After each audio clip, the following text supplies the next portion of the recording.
Y a-t-il violation de la loi concernant le maintien du gouvernement Samalou Kondé par le président de la République dans la gestion des affaires courantes? Qu'attendre du rapport de l'informateur à l'issue des consultations? Comment le MLC et Ensemble pour la République se préparent aux élections sénatoriales et celles des gouverneurs et vice-gouverneurs? Débat au féminin, on parle ce samedi avec Madame Solange Mafuta de Ensemble pour la République et Madame Fifi Likoundé du MLC. Débat au féminin, c'est tous les samedis après le journal de 13h et dimanche en rediffusion après le journal de 19h. Bonjour et bienvenue fidèles auditeurs et chers internautes à ce nouveau numéro de votre magazine Débat au féminin. Nous sommes sur ce plateau avec deux dames. Il s'agit de Madame Solange Mafuta. Elle est coordonnatrice adjointe de la Ligue des femmes au sein de Ensemble pour la République de Moïse Katumbi. Nous avons également Madame Fifi Likoundé, présidente interfédérale de la Ligue des femmes du MLC. Avec elle, MLC Kinshasa, merci pour cet ajout. Avec elle, on va commenter l'actualité de cette semaine qui s'achève, actualité qui reste dominée par la situation sécuritaire à l'est du pays, les consultations entamées par l'informateur pour identifier la majorité au Parlement. Il y a également la question de cumul des fonctions et la décision du président de la République de maintenir l'équipe Samalou Kondé malgré leur démission pour se conformer à l'article 110 de la Constitution. Nous parlerons également en dernier ressort de comment le MLC et Ensemble pour la République se préparent à affronter les sénatoriales et les élections des gouverneurs et vice-gouverneurs dans les jours à venir. Alors, on vous reçoit sur ce plateau. Bonjour Madame Fifi Likoundé, merci d'avoir répondu à notre invitation. Bonjour également Madame Solange Mafuta, merci d'être là pour nous. Merci pour l'invitation. Alors, on va aller dans le vif du sujet. Première question, c'est en rapport avec ce qui fait débat actuellement au sein de la classe politique congolaise concernant cette affaire de cumul des fonctions. Le président de la République, malgré la démission du Premier ministre Samalou Kondé, a autorisé à cette équipe d'expédier les affaires courantes. Est-ce qu'il y a eu violation de la loi? Madame Fifi. Je trouve qu'il n'y a pas eu violation de la Constitution. Simplement parce que ils expédient les affaires courantes et ils se font remplacer par leurs suppléants au niveau du Parlement. Donc, je trouve qu'il n'y a pas de violation. Parce que là, vous voulez évoquer l'article 110. L'article 110 ne parle que du mandat d'un député. Lorsqu'il y a acceptation d'une fonction incompatible, lorsqu'un député accepte d'être ministre, il perd automatiquement son mandat et il se fait remplacer par son suppléant. Et lorsqu'il quitte ces mandats-là, au niveau, ces fonctions, au niveau du gouvernement, il va rentrer au Parlement. Je trouve que le problème ne s'épouse pas. Mais je trouve qu'il n'y a pas d'incompatibilité dès lors qu'on se fait remplacer par un suppléant. Les dispositions sont connues. Il n'y a pas cumul, madame. Lorsqu'on est au gouvernement, on reste au gouvernement. Et on travaille au gouvernement, on n'est pas au Parlement. C'est ce que le président l'a si bien précisé. Lorsqu'il parle de ceux qui restent au gouvernement pour expédier ou assurer les affaires courantes, ils restent et ils se feront remplacer par leurs suppléants. Je ne trouve pas de cumul, même pas de violation. Vous ne vous sentez pas aussi frustré, vous, le MLC, par rapport à cette décision du président de la République?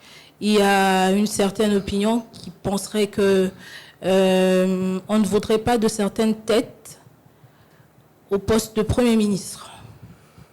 Madame, je suis désolée, parce que ce n'est qu'une certaine opinion.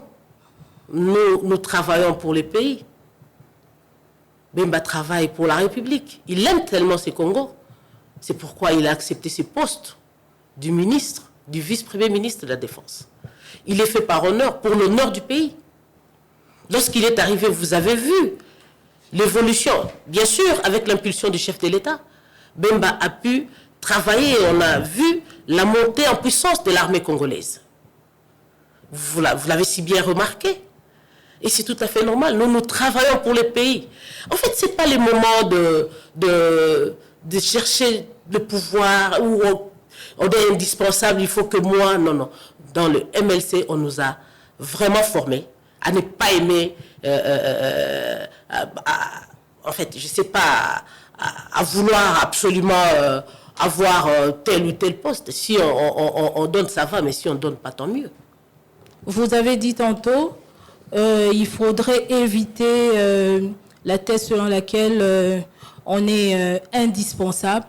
Dans le cas échéant de la décision du président de la République, on a l'impression comme si le président de la République n'a pas confiance à d'autres ministres qui n'ont pas été élus pour gérer les affaires courantes. Ce n'est pas une question de confiance. Ce n'est pas une question de confiance. C'est une question de sécurité nationale. Où les pays, ce sont des circonstances exceptionnelles, où le pays est attaqué par le Rwanda et ses alliés. Et c'est tout à fait normal qu'il y ait des décisions qui pourront justement essayer de garder l'équilibre au gouvernement. Si je comprends bien, cette décision est politiquement motivée. Politiquement motivée, bien sûr. Mais rendant d'autres postes, comment dirais-je, que d'autres ministres ou premiers ministres ne sont indispensables qu'à ce poste-là? Pas nécessairement. On parle de la continuité, s'il vous plaît. Il y a des dossiers récents qui doivent être suivis. Nous sommes en guerre, madame.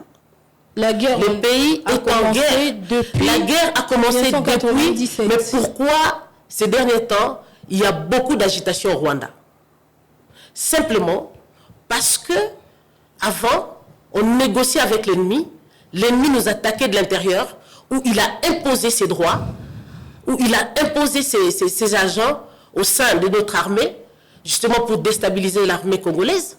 Et à travers le brassage, mixage, tout ça, l'armée congolaise était devenue très fragile. Et aujourd'hui, on a pris la décision de relever l'armée, de former les militaires. Voilà les résultats du remontée en puissance de l'armée congolaise.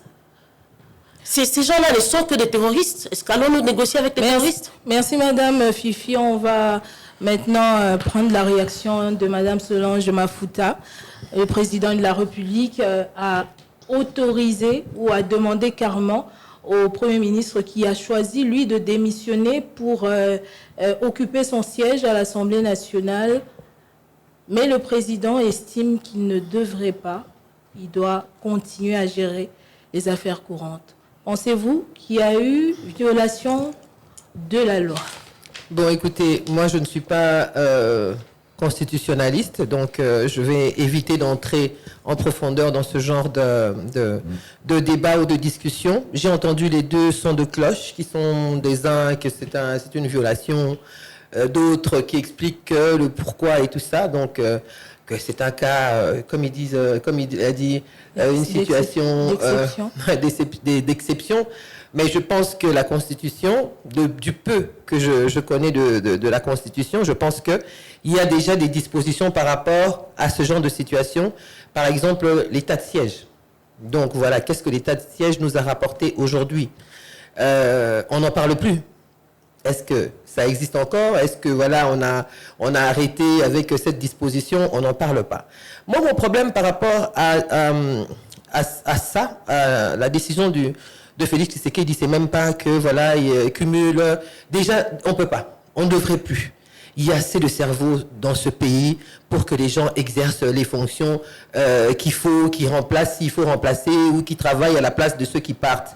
Mon problème à moi, c'est que un Premier ministre qui démissionne, un Premier ministre qui ne veut plus occuper cette fonction, pourquoi on le garderait? Déjà, Sama Lukonde, c'est vraiment le premier ministre dont on n'a même pas entendu parler pendant tous ses mandats. Je ne sais pas, il a eu 2 mandats, je pense. Oui. On n'a pas entendu parler de lui. Ça n'a pas été une lumière, ça n'a pas été quelqu'un qui a impacté d'une quelconque manière dans cette République. Il veut partir. Pour moi, il faudrait qu'on le laisse partir et qu'on laisse son gouvernement partir, parce que son gouvernement aussi n'a pas été extraordinaire, il faut le dire. Ils se sont distingués dans le détournement, dans le vol, dans l'incompétence, dans le népotisme, dans la violence, dans les injustices. Donc pour moi, je me dis, voilà, on doit rompre avec ça. On doit rompre avec ce système-là, avec ce gouvernement-là. Félix Tshisekedi a dit lors de sa prestation de serment qu'il ne reviendrait pas, qu'il ferait tout pour ne pas revenir, ou je ne sais pas comment il a formulé ça, mais qu'il ne reviendrait pas sur les erreurs du passé. J'ai bien peur que petit à petit, ça sent encore comme l'histoire d'escarmouche, et puis c'est plus ça, et puis c'est comme ça, et puis on revient encore sur les mêmes erreurs. Je pense que nous méritons ce pays, ce grand et beau pays, ce magnifique pays. Peut-être qu'eux, ils ne le voient pas parce qu'ils passent que sur le boulevard du 30 juin. Ils passent vite dans les vitres derrière les vitres fumées. Ce pays est magnifique. Du côté déjà humain, parce que quand on va dans le sous-sol et tout, ça devient encore plus compliqué. Mais le côté déjà humain, ce pays est magnifique. Ce pays est extraordinaire. Vous avez des femmes qui restent debout, malgré les viols. Vous savez depuis combien de temps on viole les femmes du Congo ? Vous savez depuis combien de temps les familles se déplacent, mais les Congolais restent toujours debout. Alors, on veut un homme d'État, un père, pas quelqu'un qui va nous définir comme des ethnies. Moi, je suis de ce côté, l'autre est de là-bas, mais vraiment qui va nous unir dans une vision de nation, de l'État qui nous correspond. On le mérite. C'est un trop beau pays pour commencer à jouer avec les Congolais. Entendre parler. C'est tout à fait normal que des gens expédient des dossiers qui traînent et tout ça. Mais allez, on peut le faire. Il peut, en tant que président de la République, le numéro 1 comment on dit ça, de l'armée, le numéro 1 au magistrat suprême, il peut prendre des dispositions qui vont faire que ces gens-là aillent se reposer. Ils ont eu assez d'argent, ils ont assez détourné, qu'ils aillent se reposer et qu'on mette une commission. Je ne sais pas comment on peut appeler ça, c'est dans ma tête, j'imagine. Je ne sais pas si c'est prévu quelque part, mais je me dis, on veut de la fraîcheur.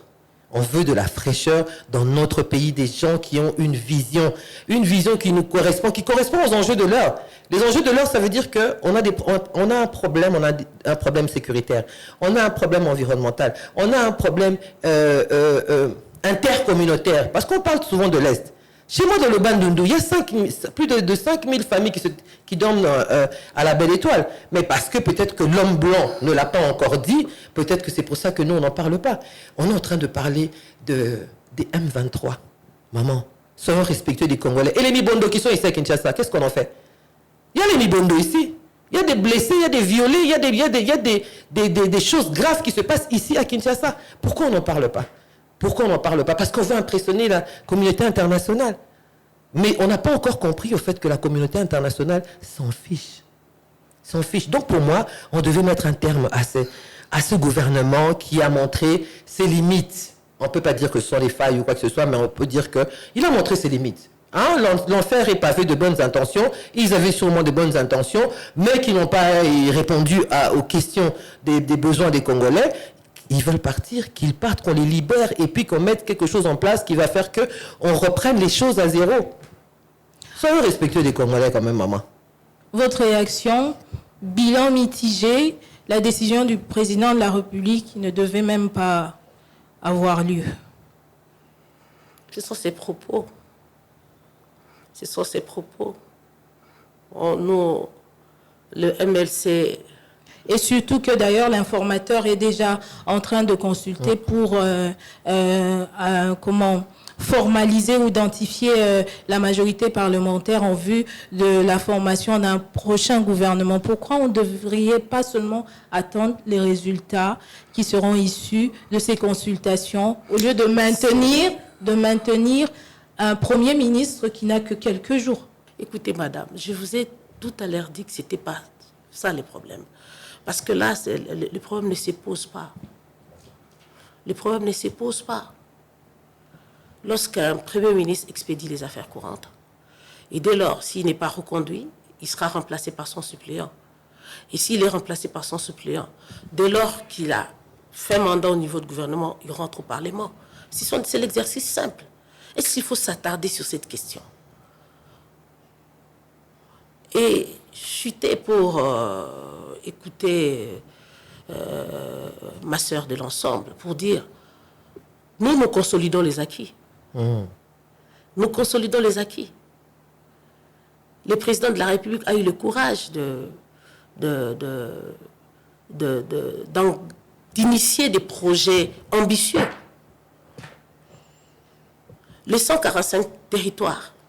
Moi, je vais souvent sur terrain, dans des villages.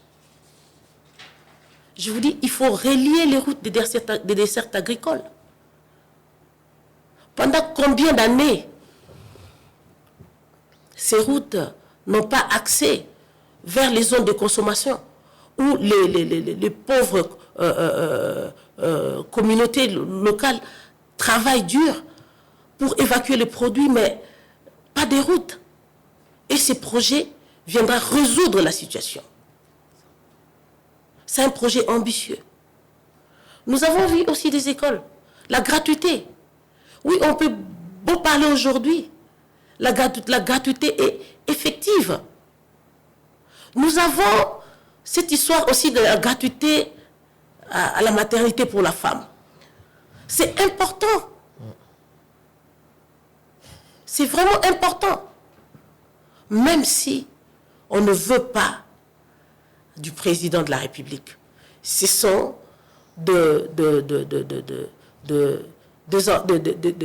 des projets très ambitieux qu'on a mis en place et qu'on continue à faire. Et pour nous, les MLC, nous voulons consolider justement ces acquis-là pour dire qu'on peut continuer, qu'on peut faire mieux. Là où ça n'a pas marché, on peut voir quoi faire pour aller de l'avant. C'est ça. Lorsqu'on est opposant, on ne reste pas seulement au niveau de critique, on fait aussi des propositions cohérentes.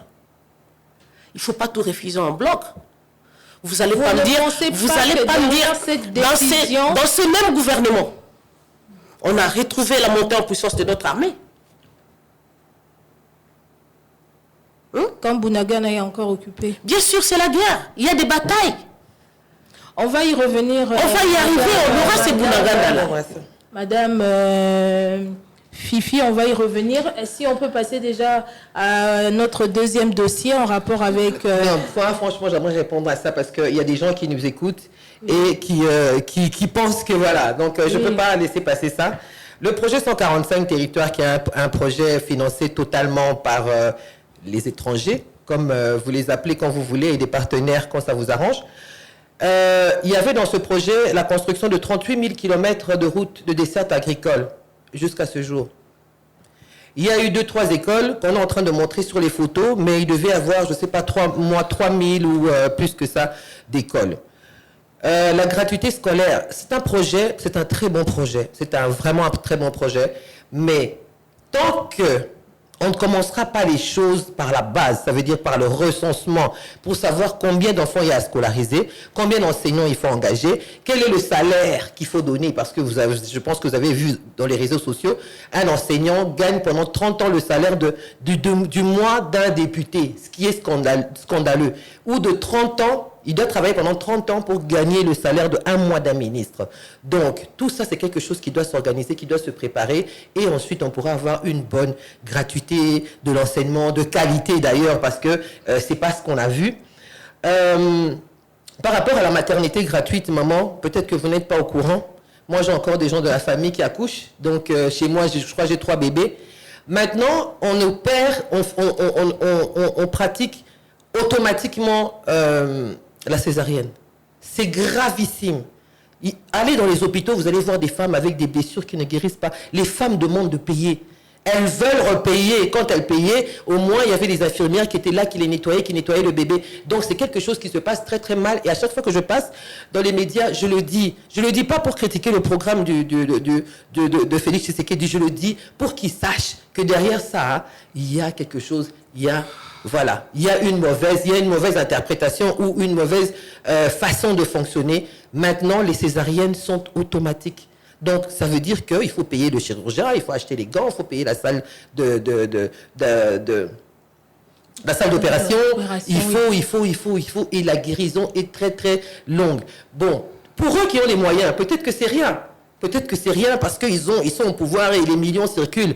Mais pour le peuple qui est là, qui souffre, qui va pour accoucher gratuitement et puis qui croit que ça va régler un problème dans sa vie, il se retrouve avec un autre problème.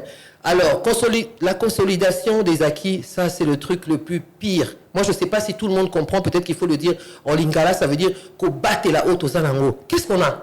On a la guerre. C'est pour ça qu'on consolide les acquis de la guerre. C'est comme ça qu'on consolide les acquis de la misère. C'est comme ça qu'on consolide les acquis. Madame, vous transformez les choses. Quand on dit les acquis, c'est consolidation des acquis. La police du débat. Vous allez consolider quoi? À part sur 120 millions de Congolais, il y a peut-être que vous, 500 000 personnes qui vivaient dans l'abondance. Mais tout le reste, les 12, les 100 et quelques millions. Parler du bilan du projet. Non, on ne parle pas du bilan, mais je réponds à ce que madame dit parce que les gens écoutent et on va se dire que non, tout va bien, on est en train de consolider les acquis et tout ça. Ce sont les acquis des fois, il faut tout refaire. Et moi, je conseillerais à Félix Tshisekedi de tout refaire, de remettre tout sur des nouvelles bases, sur des meilleures fondations, qui se débarrassent de toutes ces personnes qui embrouillent sa tête, parce que je sais que dans sa tête, il peut avoir quelques bonnes idées et qu'il fasse ça bien pour cette fois-ci. Alors, on passe au deuxième dossier, celui en rapport avec les consultations entamées par l'informateur pour identifier la majorité au Parlement en vue de la formation du prochain gouvernement. Alors, Madame Fifi, comment jugez-vous le travail de M. Augustin Kabouya? La mission confiée à M. Augustin Kabouya, c'est simplement d'identifier la coalition majoritaire parce que jusque-là, aucun parti n'a la majorité au Parlement. En ce moment, il faut identifier une coalition majoritaire. Et bien, je crois qu'il est vraiment en train de les faire et il consulte tout le monde et on attend les résultats. Il a 1 mois pour ça. Et on attend les résultats. Madame Solange Mafouta. Je pense que moi personnellement, je ne sais pas comment il le fait, comment il s'exerce, qui il rencontre. Et j'espère que cette fois-ci, on ne va pas aller trouver une seule ethnie dans le gouvernement, bien qu'ils soient majoritairement, ils soient nombreux à être élus aux dernières élections. Moi, ce que j'aimerais dire, c'est qu'il faut qu'on ose les choses. Il faut qu'on ose vraiment les choses. Le président a dit on est en train de traverser une situation exceptionnelle. Hein? C'est le mot qu'il avait dit, une situation exceptionnelle. Je pense qu'on doit avoir un gouvernement exceptionnel. On doit arrêter cette manière d'aller prendre des ministres par des accords politiques. Ce qui fait que nous nous retrouvons avec des ministres qui ne sont pas capables d'assumer leurs responsabilités. On va retrouver une personne qui est, je ne sais pas moi, une juriste ou une activiste des droits des femmes. On va la retrouver au ministère du Budget, par exemple. Je donne un exemple. Mais c'est parce qu'on tient compte seulement de ça, des arrangements politiques, qui a plus de députés, qui a plus de ceci, qui était notre partenaire, qui était notre allié, et tout ça. Et on se retrouve avec une ratatouille indigeste qu'on ne peut pas avaler. Alors maintenant qu'on est dans le deuxième mandat, que Félix Tshisekedi tienne compte des enjeux de ce pays. Tant qu'on ne tiendra pas compte des enjeux de ce pays, maman, on sera toujours attaqué, on sera toujours insulté, on sera, comme je dis toujours, Congolais Mbunda. Le Congolais, on lui tape dessus, il fait que pleurer, il ne réplique jamais. Qu'on mette des acteurs, qu'on mette des gens qui sont connus dans les domaines précis. Elle a dit c'est un exercice normal. Non, pour l'informateur d'identifier la majorité au Parlement. Mais on peut l'aider. S'il vous plaît. On peut l'aider à faire le bon choix. On peut l'aider à faire le bon choix. Madame. Sécurisez-moi, que je termine quand même mes minutes, parce que elle, vous lui laissez beaucoup de temps, et puis moi, quand je parle, elle veut absolument parler. Donc, ce que je veux dire, c'est que nous espérons du fond du cœur, parce que ce pays, à part eux peut-être, mais le pays va mal. Le pays va mal. Allez dans la cité. Hein? La situation sociale des Congolais se dégrade de jour en jour. Se dégrade de jour en jour. Le dollar ne fait qu'augmenter. Les gens ne savent pas comment faire. Comment faire pour manger? Comment faire pour nouer les deux bouts de moi?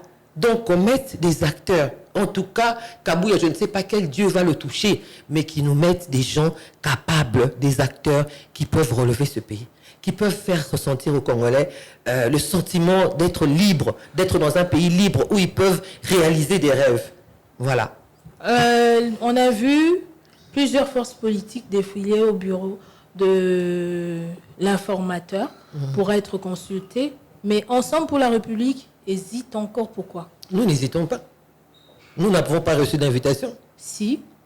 Parce que dans son face-à-face avec la presse, il a déclaré qu'il n'y a pas d'exclusion. Toutes les forces politiques... Ça ne veut rien dire. Oui, il lance l'appel à toutes les forces politiques. Nous avons suivi l'appel, nous avons répondu à l'appel de Félix Tshisekedi quand il a demandé que tout le monde vienne le rejoindre pour mettre en place, pour créer pour mettre en place l'union sacrée. Voilà, nous avions été séduits par cette idée de retravailler sérieusement pour le pays. Nous sommes venus avec un cahier de charge, d'ailleurs avec des solutions pour la guerre, pour la sécurité du pays et tout ça, mais dont on n'a pas tenu compte. Aujourd'hui, si on nous demande de venir, on viendra aussi avec notre cahier de charge. Nous, on n'est pas mais jusque-là, vous vous êtes pas prononcé. En tout cas, si c'est pour le bien de la nation, je ne pense pas qu'il y ait une quelconque personne qui va se dire non, c'est pour le bien de la nation, moi je ne viens pas, mais c'est pour le bien de la nation. Mais il faut que les choses soient claires et sérieuses. On ne peut pas continuer à tourner en rond pendant que les autres pays se développent, pendant que les autres pays se reconstruisent malgré la guerre. Et nous, on est là en train de voir quelques personnes s'enrichir et puis leurs enfants et leurs familles et tout ça. Personne ne travaille, madame. Personne ne travaille. Allez voir dans les restaurants, les ministres sont là à midi. Qui travaille? Vous déposez un dossier dans un ministère, 6 mois après, le ministre ne l'a jamais lu. Les gens ne travaillent pas. Il faut maintenant qu'on mette en place des gens qui travaillent, qui sont exigeants, qu'on diminue aussi le train de vie de l'État, comme on est en train de faire dans les autres pays, qu'on mette l'argent en plus pour aider les militaires. Au lieu de reculer devant la guerre. C'est un autre fait. Oui, on va en parler. Donc voilà, moi ce que je dis c'est... Voilà, des consultations entamées par... Si on a une vraie main tendue, avec une vraie vision, il n'y a pas de souci. Oui, on a vu votre allié de taille, Augustin Matata Mponyo, répondre à cette invitation. Est-ce que vous vous sentez trahi? Parce que maintenant, là, il est prêt à accompagner le chef de l'État dans sa vision. Pas du tout. Pas du tout. Nous avons été alliés pendant le temps de la campagne, comme on avait eu la Mouka, comme il y a eu FCC Cash, comme il y a eu ci et ça. Mais après, chaque personne essaye de se rendre utile pour le pays à sa manière. Vraiment à sa manière. Donc, en tout cas, du côté du parti, en tant que communicatrice, et je n'ai pas entendu quelqu'un se plaindre ou quoi que ce soit. Moi, j'étais d'ailleurs très fâchée. Le premier jour, il a été siégé quand on a hurlé sur lui, qu'on l'a insulté, tout ça. Moi, j'étais totalement contre ça parce que c'est contre-productif. Il faut laisser les gens, si c'est pour le bien du pays, il faut laisser les gens qui ont une certaine compétence, une certaine expertise et expérience travailler. Ça vous arrange de faire cavalier seul au Parlement? Parce qu'il y a plusieurs forces politiques de l'opposition qui ont accepté cette main tendue de l'informateur. Ben écoutez, est-ce qu'il sera un jour trop tard pour y adhérer? Il ne sera jamais trop tard. Pour le bien du pays, il ne sera jamais trop tard. Vous avez entendu parler des 13 parlementaires. Donc, ce n'est pas une question de nombre, ce n'est pas une question d'être pressé, d'adhérer à quoi que ce soit. Je pense que nous devons avoir les idées claires. Nous voulons faire partie d'une organisation qui est honnête vis-à-vis de la population, parce que jusque-là, on n'a pas encore vu beaucoup d'honnêteté, surtout, je reviens toujours dessus par rapport à comment se sont passées les élections. On aimerait voir les choses plus claires, plus organisées, plus sincères, plus démocratiques. Hein? Et là, on verra ce qu'on aura à faire, mais je ne pense pas qu'il sera un jour trop tard pour qu'Ensemble puisse faire partie d'une quelconque organisation qui aurait pour objectif de relever l'État. Madame Fifi, est-ce que vous pensez que Ensemble pour la République a intérêt à accepter cette invitation? Je ne suis pas de l'ensemble. Elle est de l'ensemble, elle a donné la réponse. Donc, moi, je pense plutôt, lorsqu'on a parlé de l'informateur identifie la majorité, la coalition majoritaire, Et dans cette coalition, on pourra identifier, lorsque le président de la République nommera, je ne sais pas s'il va encore nommer, le formateur du gouvernement, c'est à ce niveau-là que chaque parti politique fera le choix d'un ministre compétent qui peut intégrer le gouvernement. On n'en est pas encore là. Voulez-vous dire que les ministres qui ont travaillé dans ces gouvernements sont nuls? C'est être très mal intentionné. C'est critiquer pour critiquer. Il y a eu des avancées significatives. Il y a eu des avancées significatives dans ce pays. On ne peut pas critiquer tout le monde avec des discours propagandistes pour dire que en ce moment, tout va mal parce que nous, on n'est pas au pouvoir. Ils étaient là, il y avait des ministres de l'ensemble qui ont aussi, justement, géré. S'il vous plaît, réfléchissez un peu. Mais attends, lorsqu'on insulte, excusez-moi, je retire le mot insulter, lorsqu'on veut critiquer le gouvernement en disant que les gens sont incapables, ça c'est avoir vraiment la mauvaise foi pour dire, citer ou dire, parce qu'on est en dehors, on est dans l'opposition, il faut avoir des discours pour soulever toute une population, dire qu'ici, parce que je n'ai pas accepté tout à l'heure, lorsqu'on parlait de la gratuité à la maternité, elle dit que toutes les femmes qui y vont sont automatiquement opérées par césarienne.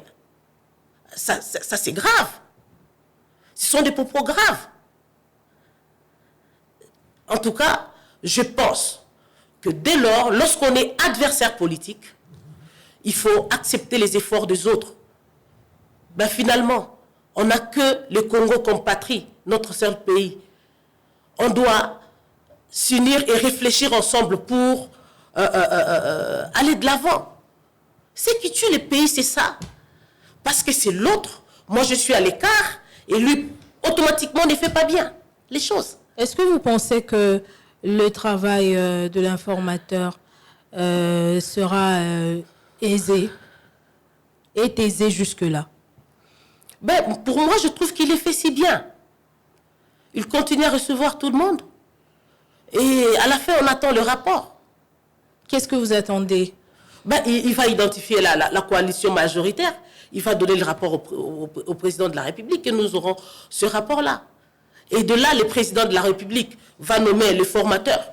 Soit le formateur, le formateur peut être nécessairement, peut être Premier ministre, comme il peut ne pas être Premier ministre, le formateur du gouvernement. Vous vous attendez à d'autres surprises par rapport à ce rapport qui sera donné par l'informateur? Quel genre de surprise? Parce qu'il ne fait que recueillir les éléments, identifier. Par exemple, lorsqu'on identifie quelque chose, vous allez identifier la coalition majoritaire. Par exemple, retrouver au sein de la majorité. C'est une mission au sein de la majorité, quelques partis politiques de l'opposition. Mais ce n'est pas une surprise. Est-ce que ça serait une surprise? C'est leur pays. S'ils font ces choix, il n'y a pas de problème. Madame Solange, est-ce qu'il faut s'attendre à des surprises à l'issue de ces consultations? Qu'est-ce que vous appelez surprise? Nous, il n'y a plus rien qui nous étonne. Il n'y a plus du tout. Ensemble pour la République peut, par exemple, se raviser. Il n'y a plus rien qui nous étonne. Et il faut penser aux Congolais. Hein? Madame dit que bon, voilà, ce sont des discours populistes, mais je pense que j'ai bien suivi son président Bemba, donc voilà, je pense que je me sers de ces discours pour m'exprimer, parce que c'est tout à fait ce qu'il disait, c'est tout à fait ce qu'il dit, c'est comme ça qu'il se comporte. Mais bon, peut-être que vous ne le saviez pas, moi je vous répète que c'est comme ça, donc les fonctionnaires vivent de corruption, parce qu'ils ne sont pas payés, ça tout le monde le sait.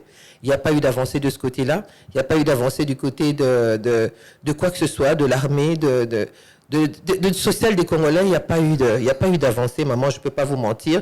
Peut-être que dans votre famille, posez bien la question, il y a sûrement une seule personne, il y a même une personne qui vit ça. Donc nous avons des familles qui vivent la misère du Congo au quotidien, qui n'ont même plus envie de rester ici, qui préfèrent encore aller se noyer dans l'Atlantique pour chercher de mieux vivre. Alors par rapport à cette histoire de gouvernement, des surprises, qu'est-ce qu'il y a encore qui peut être surprenant? Comme on dit, il n'y a plus rien d'incroyant pour le croyant. Donc voilà. Et ce qu'on aimerait éviter, ce sont, comme on dit, il y a plus dangereux que le roi, c'est le fou. Donc les fous du roi, les flacteurs, ceux qui viennent dire que ouais, tout va bien, c'est bien, il faut continuer et tout ça, alors que tout va totalement mal et qu'il est temps qu'on dise la vérité. Félix Tshisekedi, pour qu'il sache comment travailler, pour qu'ils sachent vers où se tourner, pour qu'ils prennent les décisions qu'il faut et qu'on arrête de lui mentir. Maman, il faut sortir seulement ici pour voir que non, la situation du pays va mal au niveau moral, au niveau physique, au niveau... Les Congolais sont un peuple triste, à part ceux qui sont dans les bars, mais vraiment le Congolais ne s'épanouit pas, du tout. Donc, je ne sais pas. Peut-être eux. Moi, je dis toujours, eux, ils ont les moyens. Eux, ils ont les moyens. Donc, sûrement qu'elle ne comprend pas. Madame, je comprends qu'elle ne comprenne pas. Ma débattrice parler. Je comprends qu'elle ne comprenne pas. Qui a la parole. Parce que quand vous avez eu la parole, je vous ai laissé dire tout ce que vous aviez à dire. Mais moi, je vous dis que elle ne connaît pas ça. C'est tout à fait normal. Et c'est ça le problème du Congo. C'est ça le problème de la République de la Gambie, comme on dit. C'est autour. Donc voilà. Alors quand je parle du Congo, quand je parle de la problématique que moi je vis, alors qu'est-ce qu'il faut attendre? Ça, je l'ai déjà dit. Consultation menée par ça, je l'ai déjà dit. Je pense que je vous ai parlé, j'ai parlé de ça déjà. Ça sera du déjà entendu ou il y aura des surprises? J'ai peur que ce soit du déjà entendu, du déjà vu, J'ai peur de ça en fait. J'ai peur de ça. Mais j'espère vraiment que cette fois-ci, nous serons agréablement surpris de voir des vrais acteurs. Voilà. Madame, vous aviez une réaction? J'ai une réaction par rapport à l'attitude de ma co-débattrice qui est avec moi ici, qui est restée, simplement restée dans le populisme. Parce que là, lorsqu'elle dit que rien n'a changé et que les gens, bon, nous sommes les fonctionnaires, écoutez, ce pays a un problème. Il y a des réformes, telles qu'à la fonction publique. Il y a eu des réformes significatives. Vous avez vu, lorsque le ministre Eliaou voulait déposer sa démission, comment... les fonctionnaires, s'il vous plaît, ont regretté de voir partir Ce n'est qu'un cas parmi ce n'est qu'un cas parce qu'il a parlé des fonctionnaires. Il faut engager des réformes profondes. C'est ce qui s'est fait. Les changements, c'est dans les réformes, justement. Ils sont au Parlement. On doit engager des réformes pour qu'il y ait changement. Et c'est ce qui est en train de se faire. Un pays, pour gérer un pays, il faut des stratégies. Et c'est ce qui s'est fait. Lorsqu'on dit ici qu'eux, ils sont dans la population, et nous sommes où? On va poursuivre avec d'autres dossiers, notamment sur les élections. Comment le MLC se prépare pour affronter les sénatoriales et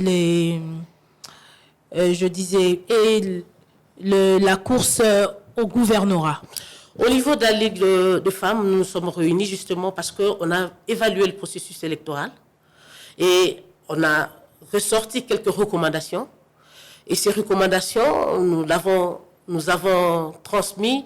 Ces recommandations seront transmises à la hiérarchie. Et évidemment, quelques femmes ont exprimé leurs ambitions. Justement, au moment opportun, celles qui... vont exprimer leurs ambitions, ils vont sûrement postuler au second degré, c'est-à-dire aux sénatoriales et aux élections de gouverneurs. Jusque-là, combien se sont prononcés pour briller? Combien de femmes? Oui. Les femmes comme les hommes au sein du parti. Parce que jusque-là, on n'a pas écho du MLC. Je ne suis pas porte-parole de mon parti. Je ne suis pas chargée de la communication. Je suis chargée de la Ligue des femmes. Et je ne peux pas ici déterminer le nombre de candidats qui se sont prononcés parce que ça ne relève pas de mes compétences au sein du parti. Je peux, à la rigueur, identifier ou vous dire, à ce stade, il y a quelques femmes qui ont exprimé leurs ambitions et on attend jusqu'à ce que les autres auront peut-être le courage de les faire aussi. Moi, je parle de femmes, s'il vous plaît. Oui. La maman, je parle vraiment de femmes. Alors, justement, parlant de ces élections, si on doit faire un background, combien cotez-vous l'organisation des élections de décembre dernier? Comment cotez-vous? Combien le MLC donne à Denis Kadima pour l'organisation?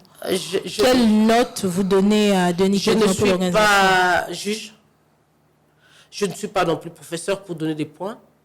Mais tout ce que je sais, que ces élections ont été émaillées de quelques irrégularités. Mais ça passe, quoi. On accepte peut-être qu'à les prochaines fois, ils vont essayer d'améliorer. Même quand les femmes qui avaient postulé aviez récolté pas beaucoup de sièges au Parlement.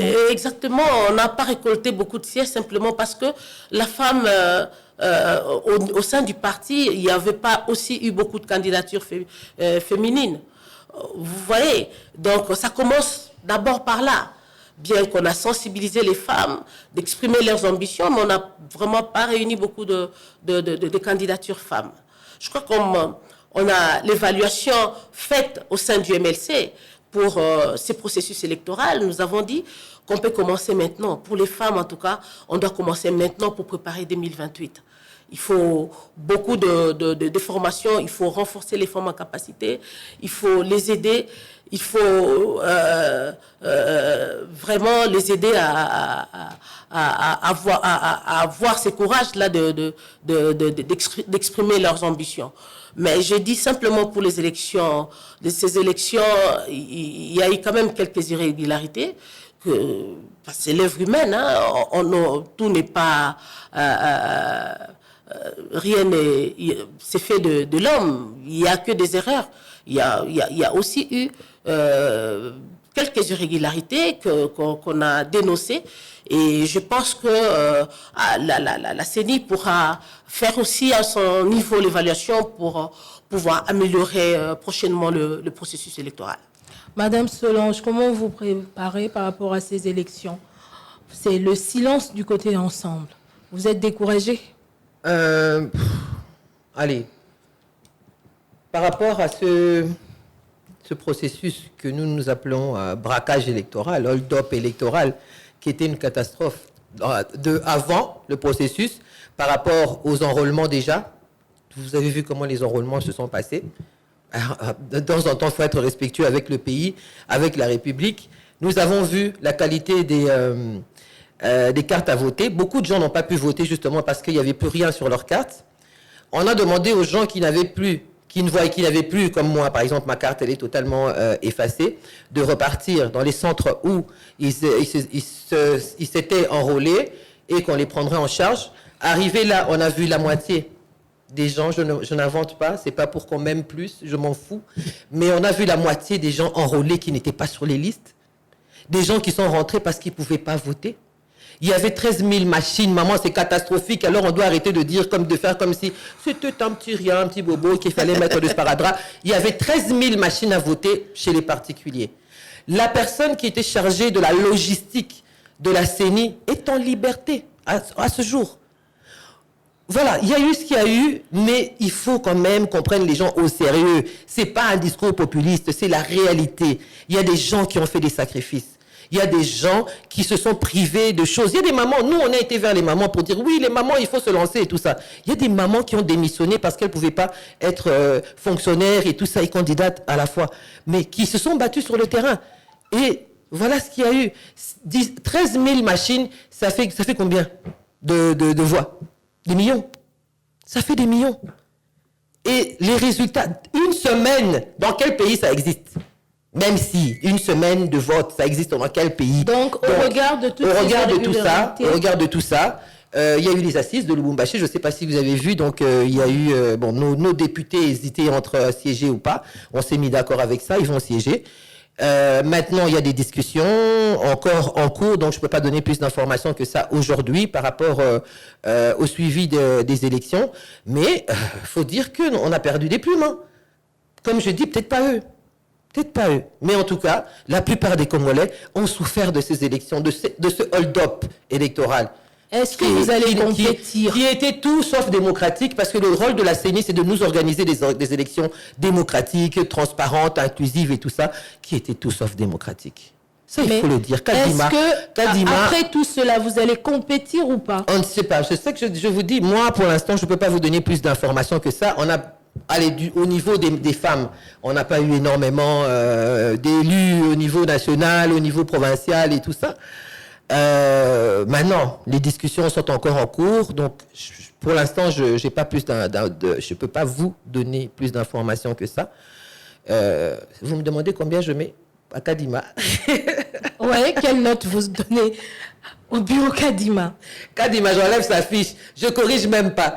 Je corrige même pas parce que, allez, c'était honteux. Le monde entier s'est moqué de nous. Le monde entier s'est moqué de nous. Il n'y a que nous-mêmes, les Congolais, qui donnons de la légitimité à toutes les injustices. Vous n'incriminez que le bureau Kadima alors que vous-même, vous n'étiez pas aussi sur le terrain, ensemble. On était sur le terrain. Pas trop visible. Non. On était sur le terrain. Lors de la campagne électorale. Vous savez vous-même ce que nous avons vécu. Vous vous souvenez de Maman May dans le Kassai? Vous avez vu la femme qu'on a laissée nue? C'était une femme d'où? On l'a tabassée, pourquoi? Donc nos femmes ont vécu ça. Nos femmes ont vécu cette violence. Et il faut le dire, c'est pas du populisme, il faut le dénoncer parce que ça ne peut plus exister. On ne peut pas vivre dans un pays où certains partis ont des milices, qui ont des prisons, qui ont des cachots où la police ne peut pas aller. On ne peut pas vivre comme ça. On peut pas. Allez, la campagne électorale, c'est le moment où tout le monde s'exprime. Nous avons tous le droit de nous exprimer.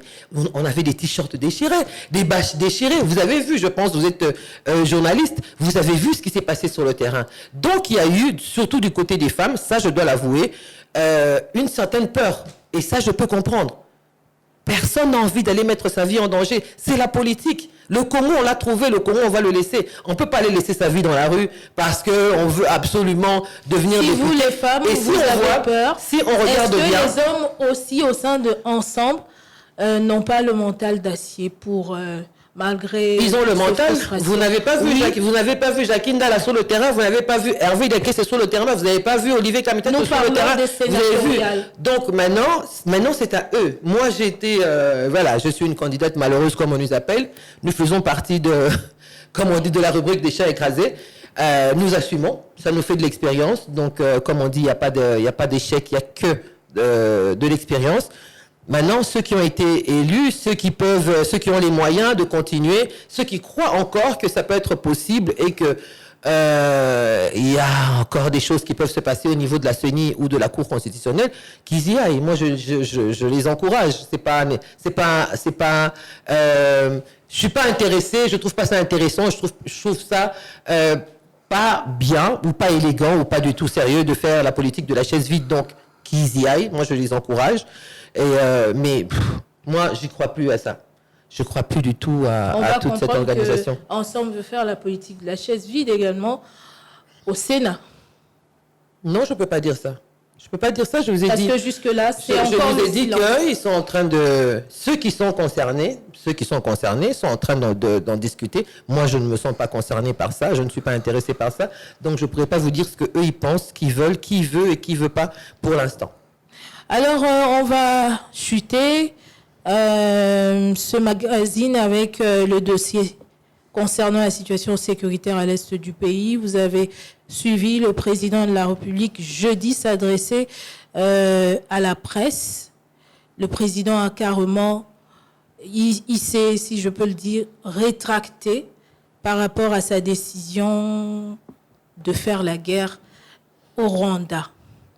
Est-ce que c'est une décision sage, Madame Fifi?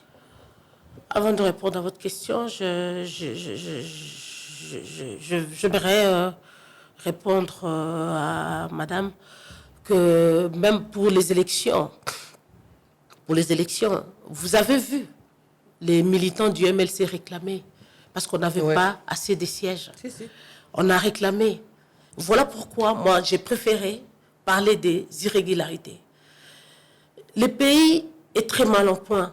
Nous avons la guerre visée par nos ennemis.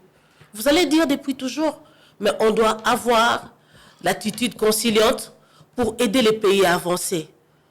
Vous avez vu combien les militantes et militants du MLC ont réclamé après les élections. Mais de toute façon, nous assumons. On a participé à ces élections, on a dénoncé qu'il y a eu quelques irrégularités, mais cela ne fait pas qu'on doit nécessairement bloquer tout pour dire annuler les élections, braquage, ceci. Je ne pense pas, parce qu'on a quand même quelques résultats. Et aujourd'hui, pour dire que le président, vous avez dit que le président... Il s'est rétracté par rapport à sa décision. Il était pourtant ferme pendant la campagne électorale qu'il était prêt à faire la guerre contre le Rwanda. Mais aujourd'hui, il s'est rétracté. Savez-vous, cette guerre nous est imposée par une certaine communauté internationale. Le Rwanda n'est qu'une marionnette. Le président rwandais est utilisé comme une marionnette. Cette guerre, elle est économique. Le pillage systématique des minerais de la République démocratique du Congo. Et c'est ce qui se fait. Alors, pour une guerre aussi stratégique, il faut des solutions stratégiques. Il est le président de la République, il a ses raisons. Lorsqu'il parle en public, il sait qu'est-ce qu'il dit. Ben voilà. Et cela ne nous a pas enlevé. Nous avons nos partenaires qui nous aident dans la guerre au niveau de l'Est. Et il y a l'armée qui continue à combattre. On continue à combattre. Il y a l'armée il y a la SADC. Oui. La SADC est avec nous. Qui est avec nous, qui nous accompagne dans ces combats. Je veux même vu l'Afrique du Sud nous donner 2900 ou 2800 militaires pour nous accompagner.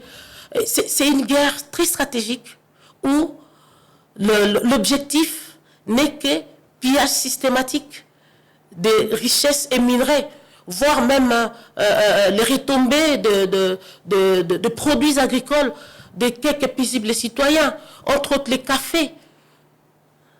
Vous voyez? Donc, on vole tout à la République démocratique du Congo. Et ça n'a pas commencé sous Félix. Oui, ça n'a pas commencé sous Félix. Félix a hérité d'une situation aussi très difficile et confuse, et il essaye de faire mieux. Nous voulons savoir. Voilà. Oui. Il essaie de faire mieux. Pour faire mieux, il faut des réflexions profondes et organiser les choses pour mieux faire. Et c'est ce qu'il est en train de faire. L'armée est organisée, on continue à former les militaires, parce qu'on a parlé des réformes ici, on continue à former les militaires, il y a la montée en puissance, il y a les armes qu'on a achetées, et tout ça, ce sont vraiment des avancées significatives. Les autres, avant nous, négocier à n'importe quel prix, négocier à n'importe quel prix pour rester au pouvoir. Mais nous avons fait le choix de protéger nos populations. Après 10 millions de morts et 7 millions de déplacés, ce n'est pas Félix. Il a trouvé, il a hérité et il fait de son mieux. Et c'est ce qu'on fait. On est engagé. Et ce qu'il faut faire maintenant, c'est d'être ensemble pour justement résoudre cette situation. Tant qu'on est divisé, cette même communauté internationale nous divise. Il y a des ceux, s'il vous plaît, c'est une situation de guerre qui nous est imposée. Et cette guerre est imposée de vouloir sursoir, oui, ça ne veut pas dire sursoir. Non, oui. Ça ne veut pas dire sursoir. De se retourner. Pour moi, je trouve ça stratégique. Il est le président de décision sage. Excusez-moi. J'ai simplement dit qu'il est le président de la République et garant de la nation. Lorsqu'il parle en public, il engage les pays. Et lorsqu'il est dit, pour moi, j'ai trouvé ça une décision sage et stratégique. C'est pas une fuite en avant? Fuite par rapport à quoi? Parce qu'on se bat sur terrain. Mais Bounagan est toujours occupé. Bounagan est occupé, mais on est en train de combattre justement pour récupérer ces territoires. Bien sûr, c'est la guerre. La guerre, on bombarde. Le Rwanda nous bombarde. Les Rwandais, derrière le Rwanda, c'est-à-dire une certaine communauté internationale telle que l'Union européenne qui vient de signer les MOU avec le Rwanda sur les minerais congolais. C'est grave. Il faut des stratégies pour pouvoir combattre. Or, lorsqu'on est concentré sur la guerre, et parmi nous, il y a de ceux qui sont toujours en train de faire des critiques inutiles au moment où les choses sont sérieuses. Hein? Aimons les pays, s'il vous plaît. Ce sont nos frères qui meurent. Il y a 10 millions de morts et 7 millions de déplacés. Et ce n'est pas un jour qu'on va finir. On continue à les faire finir la guerre. Oui, nous voulons. D'ailleurs, en son temps, Mouzé l'aura désiré de Kabila, qu'est-ce qu'il a dit? Cette guerre sera longue et populaire. Pourquoi? Parce qu'il savait la complicité qu'il y avait derrière cette guerre. On ne peut pas se voiler la face pour dire que est-ce que c'est Félix qui a provoqué la guerre à l'Est? Félix, c'est un vrai Congolais qui veut récupérer la République démocratique du Congo au main de nos ennemis, de nos envahisseurs, au main de pilleurs. Qui sont ces pilleurs? Ces pilleurs, qui sont-ils? Hein? Ceux qui négocient avec le Rwanda pour les minerais. Est-ce que le Rwanda a les minerais? Allez-y comprendre ces messages. Ce sont des messages diplomatiques. Le président de la République doit avoir une attitude diplomatique lorsqu'il parle en public. Et je l'encourage. J'ai aimé sa réponse qui est stratégique et qui est vraiment stratégique par rapport aux enjeux de l'heure. Madame Solange, vous pensez comme Madame Fifi que le fait pour le président de la République de vouloir aujourd'hui privilégier encore la voie diplomatique, alors que hier, il était beaucoup plus ferme je vais faire des critiques inutiles.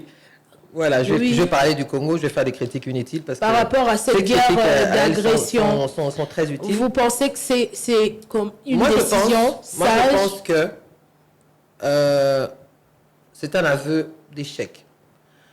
Je pense que qui veut la paix prépare la guerre.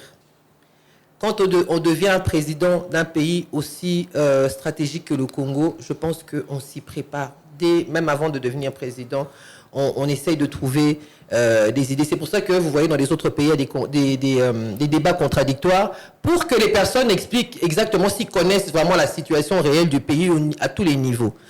Donc, moi, je ne peux pas comprendre que nous soyons toujours là, à pleurnicher, à parler d'escarmouches, à parler de ceci, on va faire cela, à partir de Goma, je vais attaquer Kigali, je vais faire ceci. On fait on dit des choses qui chauffent le cœur des Congolais et qui les réveillent parce qu'ils veulent aussi qu'on se défende. Ils veulent aussi que non, nos voisins, quand ils nous tapent, papa aussi va là-bas, il se bat. C'est comme ça. C'est comme ça partout. Il n'y a personne qui se dit, bon voilà, on me tue 12 millions de gens, et puis la communauté internationale ceci, la communauté internationale cela.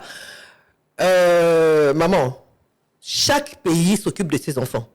Chaque pays s'occupe de ses enfants. Il ne faut rien attendre de la communauté internationale ou de ceci, à part peut-être l'argent qu'ils nous donnent, parce que j'ai vu quelque part que l'ONU nous donne bientôt 3 milliards pour régler les problèmes de famine, à part quand ils nous donnent des choses. Mais les Congolais doivent apprendre à se défendre. Lui-même, Félix Tshisekedi, doit retirer les discours là qu'il a dit que voilà, il ne faut pas se battre pour des morceaux de terre. Le Congo, c'est l'Africanist Community, que machin et tout ça. Il doit arrêter de dire ça. Que Kagame, c'est lui non, qui est venu nous dire ici que Kagame c'était son ami, son partenaire, un partenaire sûr, qu'on ne peut pas mettre tous les mots du Congo sur lui. C'est lui. C'est lui qui a invité les M23 ici. Bon, maintenant, il dit que c'est le ministre de l'Intérieur. Il dit que c'est le ministre de l'Intérieur, c'est ce qu'il a dit. Donc, c'est son gouvernement. On ne va pas se dire que non, il n'était pas au courant. Bon, lui, il dit qu'il n'était pas au courant. On va lui accorder ça. Il n'était pas au courant, mais les M23 étaient ici. C'est en partant d'ici qu'ils sont repartis sur leur lieu où ils nous empêchaient où ils font la guerre. Aujourd'hui, Mouchaga est tombé. Depuis hier, j'ai suivi sur RFI. Donc, on n'est pas en train de blaguer. Les gens qu'on a en face de nous ne blaguent pas avec nous. Ce n'est pas nos camarades. Eux, ils veulent des choses. Ils se battent pour ça. Eux, où est-ce qu'eux, ils ont les armes? Où est-ce qu'eux, ils ont la force? Pourquoi? C'est qu'ils ont quoi de plus que nos hommes? De plus que nos militaires? C'est... Moïse Katumbi, il avait dit, on peut finir cette guerre en 3 mois. Nourrissez bien les militaires. Améliorez leur social. Comment ça se fait qu'un militaire touche $100, $200? Pourquoi le salaire des militaires doit être un sujet qu'on va traiter après, alors que le salaire des députés est traité tout de suite? Que non, voilà, ils doivent enterrer les gens, on va leur donner un peu plus, aller un peu plus et tout ça. Et nos militaires doivent aller galérer sur le terrain, maman. Il faut être sérieux avec nous-mêmes. Il faut être sérieux avec ce pays. Quand vous avez un pays qui a 9 frontières, qui a 9 passoires, on peut dire ça comme ça, il faut se préparer en conséquence. Il faut avoir une armée qui nous sécurise, qui sécurise des voisins, parce qu'il faut savoir aussi que le Congo, c'est le seul pays au monde où les rebelles des autres pays, qui sont fâchés avec leurs leaders, viennent tuer les Congolais. Comment ça se fait? C'est une espèce de matrice où tous les bandits viennent se cacher parce que il n'y a rien. Il n'y a rien pour sécuriser la population. Et l'État, c'est ça. C'est d'abord son premier objectif, c'est de sécuriser la population. Il faut qu'on mette les moyens nécessaires. Il faut mettre les infrastructures nécessaires qui vont permettre aux Congolais de vivre en sécurité. Donc, pour vous, il faudrait... À un certain moment, oui, on peut tirer aussi les oreilles. On peut aussi un peu tirer les oreilles. Même à ta 2 balles. Qui veut la paix prépare la guerre? Même 2 Massassi Kaka.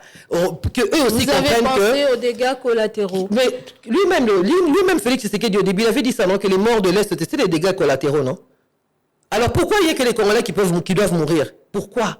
On va continuer à pleurer jusque quand? Comme je dis toujours, Congolais Mbonda, on te tape dessus, tu fais que faire du bruit, tu sais pas. On a besoin que nos hommes se réveillent. On a besoin que ce pays soit un pays respecté. Maman, si on reste ici, pour qu'on vous respecte, vous devez montrer que vous êtes capable de rendre la gifle. Que voilà, il y a pas. Maintenant là, c'est plus l'heure de tendre la 2e joue parce qu'ils vont pas s'arrêter. Vous allez m'inviter ici. Vous allez m'inviter ici dans un mois. On sera dans la même situation. Parce que les gens qu'on a en face de nous, ils veulent pas rigoler avec nous.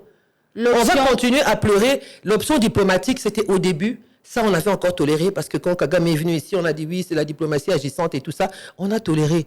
Mais aujourd'hui, la personne avec qui vous voulez faire la diplomatie ne veut pas faire la diplomatie avec vous. Il ne veut pas et il le montre. Et il faut qu'on cite Kagame. Il faut aussi qu'on cite l'Ouganda. Pourquoi on ne cite pas l'Ouganda? Pourquoi on ne cite pas l'Ouganda? Bunagana, c'est à la frontière de l'Ouganda. N'est-ce pas? Et pourquoi on cite que les M23 alors qu'il y a plein, on a 250 groupes armés? Pourquoi on ne cite pas les Mobundo? Les Ouazalènes, on les avait tués, on avait dit que c'était les ennemis de l'État. Aujourd'hui, on les arme. Qui les armait avant? Qui les déplace? Qui les nourrit? C'est ça, en fait, le Congo. Vous croyez le Congo, on doit arrêter. Pour parler, qui sont prévus la semaine prochaine. Moi, je me dis, on peut parler. À Luanda. Ça n'empêche pas. Moi, mes enfants, je peux leur donner, je leur donne la carotte et la chicotte. C'est comme ça. Vous y croyez, vous, à un dénouement par rapport à cette guerre d'agression avec